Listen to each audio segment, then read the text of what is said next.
ਸਭ ਨੂੰ ਪਿਆਰ ਭਰੀ ਸਤਿ ਸ਼੍ਰੀ ਅਕਾਲ। ਮੇਰੇ ਚੈਨਲ ਤੇ ਆਉਣ ਲਈ ਤੁਹਾਡਾ ਬਹੁਤ-ਬਹੁਤ ਸਵਾਗਤ ਹੈ। ਅੱਜ ਦਾ ਟੌਪਿਕ ਹੈ ਮੀਨਿੰਗ ਆਫ ਅਕਾਊਂਟਿੰਗ ਐਂਡ ਉਹਦਾ ਪ੍ਰੋਸੈਸ। ਪਹਿਲਾਂ ਆਪਾਂ ਕਰਦੇ ਹਾਂ ਕਿ ਅਕਾਊਂਟਿੰਗ ਦਾ ਮੀਨਿੰਗ ਕੀ ਹੈ।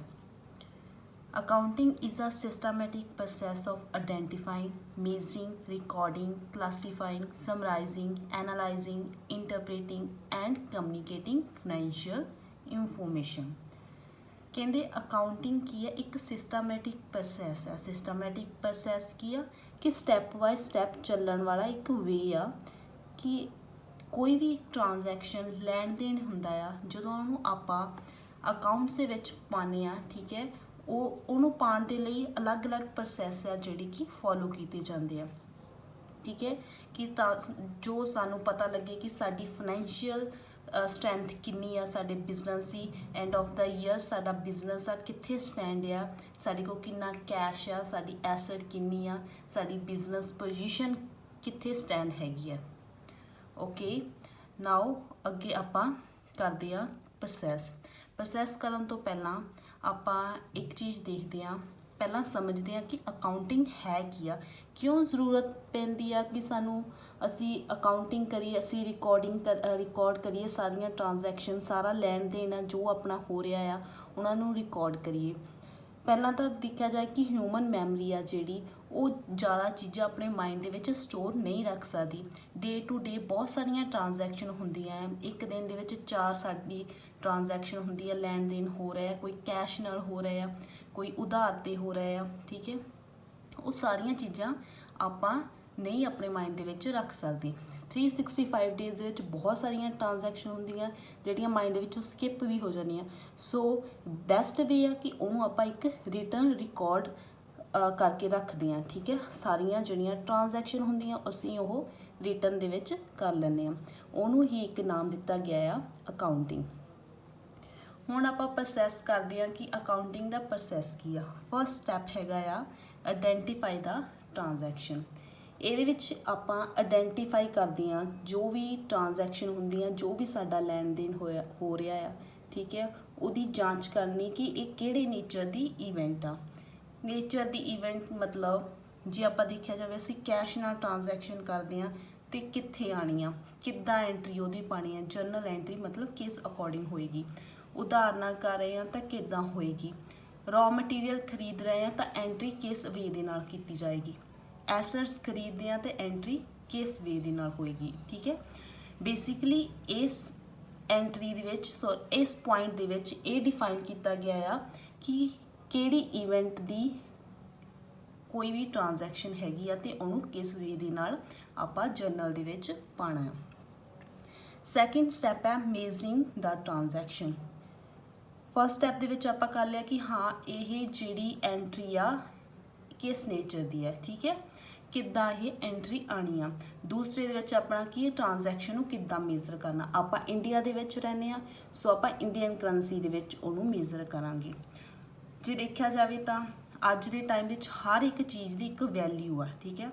ਪੁਰਾਣੇ ਸਿਸਟਮ ਦੇ ਵਿੱਚ ਜੇ ਆਪਾਂ ਪਹਿਲਾਂ ਕਹੀਏ ਕਿ ਪਹਿਲਾਂ ਕੀ ਹੁੰਦਾ ਸੀਗਾ, ਠੀਕ ਹੈ, ਪੁਰਾਣੇ ਸਾਲਾਂ ਦੇ ਵਿੱਚ ਚੀਜ਼ਾਂ ਨੂੰ ਚੀਜ਼ਾਂ ਦੇ ਨਾਲ ਕੰਪੈਰੀਜ਼ਨ ਕੀਤਾ ਜਾਂਦਾ ਸੀਗਾ ਅਤੇ ਉਹ ਬਹੁਤ ਜ਼ਿਆਦਾ ਡਿਫੀਕਲਟ ਵੀ ਹੁੰਦਾ ਸੀ। ਤੁਸੀਂ ਪੜ੍ਹਿਆ ਵੀ ਹੋਏਗਾ ਕਿ ਬਾਰਡਰ ਸਿਸਟਮ ਬਾਰੇ, ਜੇ ਨਹੀਂ ਵੀ ਪੜ੍ਹਿਆ ਹੋਏਗਾ ਆਪਾਂ ਆਉਣ ਵਾਲੀਆਂ ਵੀਡੀਓਜ਼ ਦੇ ਵਿੱਚ ਉਹ ਜ਼ਰੂਰ ਡਿਸਕਸ ਕਰਾਂਗੇ, ਠੀਕ ਹੈ। ਅਤੇ ਆਪਾਂ ਇਸ ਪੁਆਇੰਟ ਦੇ ਵਿੱਚ ਕਲੀਅਰਲੀ ਜੇ ਸਮਝਣਾ ਹੋਵੇ ਤਾਂ ਜਿਹੜੀ ਐਂਟਰੀ ਹੋਏਗੀ ਉਹਨੂੰ ਆਪਾਂ ਇੰਡੀਅਨ ਕਰੰਸੀ ਜਾਂ ਇੰਡੀਅਨ ਰੂਪੀ ਦੇ ਵਿੱਚ ਮੇਜ਼ਰ ਕਰਾਂਗੇ। ਥਰਡ ਪੁਆਇੰਟ ਹੈ ਰਿਕਾਰਡਿੰਗ। ਇਹ ਇੱਕ ਕਹਿੰਦੇ ਆ ਮੇਨ ਫੰਕਸ਼ਨ ਆ ਅਕਾਊਂਟਿੰਗ ਦਾ, ਬੇਸਿਸ ਫੰਕਸ਼ਨ ਆ, ਠੀਕ ਹੈ, ਅਕਾਊਂਟਿੰਗ ਦਾ। ਕਿ ਕਹਿ ਸਕਦੇ ਹਾਂ ਕਿ ਸਾਰੀ ਕੋਈ ਵੀ ਟ੍ਰਾਂਜੈਕਸ਼ਨ ਹੁੰਦੀ, ਕੋਈ ਵੀ ਲੈਣ ਦੇਣ ਹੁੰਦਾ, ਪਹਿਲਾਂ ਆਪਾਂ ਉਹ ਕਿਸ ਚੀਜ਼ ਦੇ ਵਿੱਚ ਰਿਕਾਰਡ ਕਰਦੇ ਹਾਂ, ਉਹ ਹੈਗਾ ਜਰਨਲ ਬੁੱਕ ਪ੍ਰਪੇਅਰ ਕੀਤੀ ਜਾਂਦੀ, ਜਰਨਲ ਐਂਟਰੀ ਆ ਜਿਹੜੀ ਪਾਈ ਜਾਂਦੀ ਹੈ, ਠੀਕ ਹੈ। ਅਗਲਾ ਨੈਕਸਟ ਪੁਆਇੰਟ ਹੈ ਕਲਾਸੀਫਾਈਂਗ। ਜਿਹੜੀ ਵੀ ਜਰਨਲ ਐਂਟਰੀ ਆਪਾਂ ਪਾਸ ਕਰਦੇ ਹਾਂ ਉਹਨੂੰ ਇੱਕ ਸਿਸਟਮੈਟਿਕ ਐਨਾਲਾਈਜ਼ ਕੀਤਾ ਜਾਂਦਾ ਹੈ। ਸਿਸਟਮੈਟਿਕ ਐਨਾਲਾਈਜ਼ ਕੀਤਾ ਕਿ ਸੇਮ ਨੇਚਰ ਦੀਆਂ ਜਿਹੜੀਆਂ ਟ੍ਰਾਂਜੈਕਸ਼ਨ ਰਿਕਾਰਡ ਕੀਤੀਆਂ ਹੁੰਦੀਆਂ ਉਹ ਇੱਕ ਜਗ੍ਹਾ 'ਤੇ ਆਪਾਂ ਪਲੇਸ ਕਰ ਦਿੰਦੇ ਹਾਂ। ਮਤਲਬ ਜੇ ਦੇਖਿਆ ਜਾਏ ਤਾਂ ਤੁਹਾਨੂੰ ਜੇ ਸਿੰਪਲ ਲੈਂਗੁਏਜ ਵਿੱਚ ਸਮਝਾਵਾਂ ਤਾਂ ਜਦੋਂ ਆਪਾਂ ਘਰਾਂ ਦੇ ਵਿੱਚ ਕੋਈ ਵੀ ਕਿਸੇ ਦੇ ਨਾਲ ਲੈਣ ਦੇਣ ਕਰਦੇ ਹਾਂ, ਸਮਝ ਲਓ ਆਪਾਂ ਇੱਕ ਸ਼ੌਪ 'ਤੇ ਆ, ਉੱਥੋਂ ਆਪਾਂ ਕੋਈ ਉਧਾਰ ਵੀ ਚੀਜ਼ ਲੈ ਆਉਂਦੇ ਹਾਂ, ਠੀਕ ਹੈ। ਸਾਲ ਦਾ ਆਪਾਂ ਉਹਨਾਂ ਨਾਲ ਰੱਖਿਆ ਕਿ 6 ਮਹੀਨਿਆਂ ਬਾਅਦ ਜਾਂ ਸਾਲ ਬਾਅਦ ਆਪਾਂ ਉਹਨਾਂ ਨੂੰ ਪੈਸੇ ਦੇ ਦਿੰਦੇ ਹਾਂ। ਸਾਲ ਦੇ ਵਿੱਚ ਜਾਂ 6 ਮਹੀਨਿਆਂ ਦੇ ਵਿੱਚ ਜਿੰਨਾ ਵੀ ਆਪਾਂ ਉਹਨਾਂ ਤੋਂ ਲੈਣ ਦੇਣ ਕਰਦੇ ਹਾਂ, ਕੋਈ ਚੀਜ਼ਾਂ ਲੈ ਆਉਂਦੀਆਂ, ਕਿਸੇ ਵੇਲੇ ਪੈਸੇ ਉਹਨਾਂ ਨੂੰ ਦੇ ਆਉਂਦੇ, ਉਧਾਰ ਚੱਕ ਲੈਂਦੀਆਂ, ਉਹ ਆਪਾਂ ਇੱਕ ਪੇਜ ਲਗਾ ਲੈਂਦੇ, ਉਹਦੇ 'ਤੇ ਉਹਦੀਆਂ ਸਾਰੀਆਂ ਐਂਟਰੀਜ਼ ਆ ਜਿਹੜੀਆਂ ਆਪਾਂ ਪਾਉਂਦੇ ਹਾਂ ਕਿ ਹਾਂ ਇਸ ਦਿਨ ਅਸੀਂ ਆਹ ਉਹਨਾਂ ਤੋਂ ਲੈ ਕੇ ਆਂਦਾ ਸੀ ਇੰਨੇ ਪੈਸਿਆਂ ਦਾ, ਠੀਕ ਹੈ। ਉਹ ਜਿਹੜਾ ਹੁੰਦਾ ਉਹ ਇੱਕ ਤਰ੍ਹਾਂ ਦਾ ਲੈਜਰ ਦਾ ਕੰਮ ਕਰਦਾ ਆ ਕਿ ਸੇਮ ਨੇਚਰ ਦੀਆਂ ਟ੍ਰਾਂਜੈਕਸ਼ਨ ਜਿਹੜੀਆਂ ਰਿਕਾਰਡ ਹੋਣੀਆਂ ਸੇਮ ਪਲੇਸ 'ਤੇ, ਉਹਨੂੰ ਕੀ ਕਿਹਾ ਜਾਂਦਾ ਆ, ਲੈਜਰ, ਠੀਕ ਹੈ। ਉਹਦੇ ਲਈ ਲੈਜਰ ਪ੍ਰਪੇਅਰ ਕੀਤਾ ਜਾਂਦਾ ਹੈ। ਇਹਦੇ ਵਿੱਚ ਕੈਸ਼ ਵਾਲੀਆਂ ਜਿੰਨੀਆਂ ਵੀ ਟ੍ਰਾਂਜੈਕਸ਼ਨ ਹੋਏਗੀਆਂ ਉਹ ਕੈਸ਼ ਲੈਜਰ ਬਣਾਇਆ ਜਾਏਗਾ। ਕੋਈ ਵੀ ਖਰੀਦਦਾਰੀ ਹੋਏਗੀ ਉਧਾਰੀ 'ਤੇ, ਉਹਦੇ ਲਈ ਪਰਚੇਜ਼ ਅਕਾਊਂਟ ਬਣਾਇਆ ਜਾਏਗਾ, ਪਰਚੇਜ਼ ਲੈਜਰ ਅਕਾਊਂਟ ਬਣਾਇਆ ਜਾਏਗਾ। ਕੋਈ ਐਸਟ ਦੀ ਖਰੀਦਦਾਰੀ ਹੋਏਗੀ, ਸਮਝ ਲਓ ਆਪਾਂ ਮਸ਼ੀਨ ਜਿਹੜੀ ਕੋਈ ਪਰਚੇਜ਼ ਕੀਤੀ ਆ ਉਹਦੇ ਲਈ ਮਸ਼ੀਨਰੀ ਅਕਾਊਂਟ ਦਾ ਲੈਜਰ ਬਣਾਇਆ ਜਾਏਗਾ। ਇੱਦਾਂ ਡਿਫਰੈਂਟ ਲੈਜਰ ਆ ਜਿਹੜੇ ਪ੍ਰਪੇਅਰ ਕੀਤੇ ਜਾਂਦੇ ਆ। ਨੈਕਸਟ ਪੁਆਇੰਟ ਹੈ ਸਮਰਾਈਜ਼ਿੰਗ। ਸਮਰਾਈਜ਼ਿੰਗ ਦੇ ਵਿੱਚ ਜੋ ਵੀ ਆਪਾਂ ਟ੍ਰਾਂਜੈਕਸ਼ਨ ਪੂਰੇ ਸਾਲ ਦੇ ਵਿੱਚ ਰਿਕਾਰਡ ਕੀਤੀਆਂ ਆ, ਠੀਕ ਹੈ, ਉਹਨਾਂ ਦੀ ਇੱਕ ਸ਼ਾਰਟ ਸਮਰੀ ਪ੍ਰਪੇਅਰ ਕੀਤੀ ਜਾਂਦੀ ਹੈ। ਸ਼ਾਰਟ ਸਮਰੀ ਦੇ ਵਿੱਚ ਮੇਨ ਡਿਟੇਲ ਆ ਜਿਹੜੀ ਉਹ ਪਾਈ ਜਾਂਦੀ ਆ। ਦੇਖੋ ਹੁਣ 365 ਡੇਜ਼ ਆ, ਉਹਦੇ ਵਿੱਚ ਬਹੁਤ ਸਾਰੀਆਂ ਟ੍ਰਾਂਜੈਕਸ਼ਨ ਹੁੰਦੀਆਂ, ਛੋਟੀਆਂ ਵੱਡੀ ਅਮਾਊਂਟ ਦੀਆਂ ਸਾਰੇ ਤਰ੍ਹਾਂ ਦੀਆਂ ਟ੍ਰਾਂਜੈਕਸ਼ਨ ਹੁੰਦੀਆਂ। ਹੁਣ ਕੱਲੀ ਆਪਾਂ ਟ੍ਰਾਂਜੈਕਸ਼ਨ ਨੂੰ ਨਹੀਂ ਦੇਖ ਸਕਦੇ, ਠੀਕ ਹੈ। ਇਹਦੇ ਲਈ ਆਪਾਂ ਸ਼ਾਰਟ ਸਮਰੀ ਪ੍ਰਪੇਅਰ ਕਰਦੇ ਹਾਂ, ਜਿਹਦੇ ਵਿੱਚ ਸਾਨੂੰ ਹੁੰਦਾ ਕਿ ਸਾਨੂੰ ਜਲਦੀ ਸਮਝ ਆ ਜਾਵੇ ਕਿ ਸਾਡਾ ਬਿਜ਼ਨਸ ਹੈ ਕਿੱਥੇ ਸਟੈਂਡ ਹੈ, ਠੀਕ ਹੈ। ਉਹਦੇ ਲਈ ਅਲੱਗ-ਅਲੱਗ ਅਕਾਊਂਟ ਆ ਜਿਹੜੇ ਪ੍ਰਪੇਅਰ ਕੀਤੇ ਜਾਂਦੇ, ਅਲੱਗ-ਅਲੱਗ ਸਟੇਟਮੈਂਟਸ ਪ੍ਰਪੇਅਰ ਕੀਤੀਆਂ ਜਾਂਦੀਆਂ, ਜਿੱਦਾਂ ਟਰਾਇਲ ਬੈਲੈਂਸ ਹੋ ਗਿਆ, ਇਨਕਮ ਸਟੇਟਮੈਂਟ ਹੋ ਗਈ, ਬੈਲੈਂਸ ਸ਼ੀਟ ਹੋ ਗਈ। ਇਹਦੇ ਵਿੱਚ ਹੁਣ ਇਹ ਦੇਖਿਆ ਜਾਏਗਾ ਕਿ ਸਾਡੇ ਕੋਲ ਕਿੰਨਾ ਕੈਸ਼ ਆ, ਸਾਡੇ ਕੋਲ ਟੋਟਲ ਐਸੈਟਸ ਕਿੰਨੀਆਂ ਹੈ, ਸਾਡੀਆਂ ਟੋਟਲ ਲਾਇਬਿਲਿਟੀ ਕਿੰਨੀਆਂ ਆ, ਕੈਪੀਟਲ ਸਾਡੇ ਕੋਲ ਕਿੰਨੀ ਹੈ। ਇਹ ਸਾਰੀਆਂ ਚੀਜ਼ਾਂ ਇਹਨਾਂ ਸ਼ਾਰਟ ਸਮਰੀ ਦੇ ਵਿੱਚ ਹੀ ਸਾਨੂੰ ਇੱਕ ਤਰ੍ਹਾਂ ਸਮਝ ਆ ਜਾਂਦੀਆਂ ਹੈ, ਠੀਕ ਹੈ, ਕਿ ਸਾਡਾ ਬਿਜ਼ਨਸ ਹੈ ਕਿੱਥੇ ਸਟੈਂਡ ਆ। ਡਿਟੇਲ ਸਾਨੂੰ ਪਤਾ ਲੱਗ ਜਾਂਦੀ ਹੈ ਕਿ ਸਾਡਾ ਬਿਜ਼ਨਸ ਕਿੱਦਾਂ ਸਰਵਾਈਵ ਕਰਦਾ ਹੈ। ਸੋ ਅਗਲਾ ਪੁਆਇੰਟ ਹੈ ਐਨਾਲਾਈਜ਼ਿੰਗ। ਐਨਾਲਾਈਜ਼ਿੰਗ ਕੀ ਆ, ਜਿਹੜੀਆਂ ਆਪਾਂ ਸਟੇਟਮੈਂਟ ਪਿੱਛੇ ਤੁਹਾਨੂੰ ਦੱਸਿਆ ਆ ਕਿ ਆਪਾਂ ਬਣਾਉਂਦੇ ਆ, ਲਾਈਕ ਇਨਕਮ ਸਟੇਟਮੈਂਟ ਹੋ ਗਈਆਂ, ਠੀਕ ਹੈ, ਟਰਾਇਲ ਬੈਲੈਂਸ ਸ਼ੀਟ, ਇਹ ਸਾਰੀਆਂ ਜੋ ਵੀ ਸਟੇਟਮੈਂਟ ਬਣਦੀਆਂ ਉਹਨਾਂ ਨੂੰ ਪ੍ਰੋਪਰ ਤਰੀਕੇ ਨਾਲ ਐਨਾਲਾਈਜ਼ ਕੀਤਾ ਜਾਂਦਾ ਆ, ਕਿ ਆਇਡੈਂਟੀਫਾਈ ਕੀਤਾ ਜਾਂਦਾ ਕਿ ਸਾਡੇ ਬਿਜ਼ਨਸ ਦੀ ਸਟਰੈਂਥ ਕਿਹੜੀ ਆ ਅਤੇ ਵੀਕਨੈਸ ਕਿਹੜੀਆਂ ਹੈ, ਠੀਕ ਹੈ। ਵੀਕਨੈਸ ਇਸ ਕਰਕੇ ਆਪਾਂ ਪਤਾ ਕਰਦੇ ਕਿ ਨੈਕਸਟ ਟਾਈਮ ਆ ਜੋ ਵੀ ਆਪਾਂ ਕੰਮ ਕਰਨਾ ਜਾਂ ਪ੍ਰੋਜੈਕਟ ਲਗਾਉਣਾ ਹੈ, ਠੀਕ ਹੈ, ਉਹਦੇ ਅਕੋਰਡਿੰਗ ਆਪਾਂ ਵੀਕਨੈਸ ਪਹਿਲਾਂ ਫਾਈਂਡ ਕਰ ਲੈਂਦੇ ਹਾਂ। ਨੈਕਸਟ ਟਾਈਮ ਉਹਨਾਂ ਨੂੰ ਪ੍ਰੋਪਰ ਤਰੀਕੇ ਨਾਲ ਕਲੀਅਰ ਕਰਕੇ, ਠੀਕ ਹੈ, ਆਪਾਂ ਆਪਣੇ ਬਿਜ਼ਨਸ ਨੂੰ ਹੋਰ ਬੈਟਰ ਕਰਦੇ ਹਾਂ, ਬੈਟਰ ਪਰਫਾਰਮ ਐਕਟੀਵਿਟੀ ਕੀਤੀਆਂ ਜਾਂਦੀਆਂ ਉਹਦੇ ਵਿੱਚ ਕਿ ਨੈਕਸਟ ਟਾਈਮ ਅਸੀਂ ਹੋਰ ਪ੍ਰੋਫਿਟ ਅਰਨ ਕਰ ਸਕੀਏ। ਅਗਲਾ ਨੈਕਸਟ ਪੁਆਇੰਟ ਹੈ ਇੰਟਰਪ੍ਰੀਟਿੰਗ ਹੁੰਦਾ ਜੋ ਵੀ ਸਾਡੀਆਂ ਸਾਰੀਆਂ ਟ੍ਰਾਂਜੈਕਸ਼ਨ ਹੋਈਆਂ ਉਹਨਾਂ ਦਾ ਇੱਕ ਤਰ੍ਹਾਂ ਦਾ ਰਿਜ਼ਲਟ, ਠੀਕ ਹੈ। ਰਿਜ਼ਲਟ ਕਿ ਸਾਡੇ ਬਿਜ਼ਨਸ ਕਿੱਥੇ ਸੈਟਅਪ ਆ, ਉਹਦਾ ਟਰੂ ਐਂਡ ਫੇਅਰ ਵਿਊ ਹੁੰਦਾ ਆ ਕਿ ਸਾਨੂੰ ਕਿੰਨਾ ਕੁ ਪ੍ਰੋਫਿਟ ਹੋਇਆ ਸਾਲ ਦੇ ਐਂਡ ਦੇ ਵਿੱਚ। ਨੈਕਸਟ ਆ ਜਿਹੜਾ ਅਗਲੇ ਸਾਲ ਲਈ ਅਸੀਂ ਬਿਜ਼ਨਸ ਕਿੰਨਾ ਡਿਵੈਲਪ ਕਰ ਸਕਦੇ ਹਾਂ, ਠੀਕ ਹੈ, ਲੌਂਗ ਟਾਈਮ ਬਿਜ਼ਨਸ ਸਾਡਾ ਸਰਵਾਈਵ ਹੈ ਜਾਂ ਨਹੀਂ ਹੈ।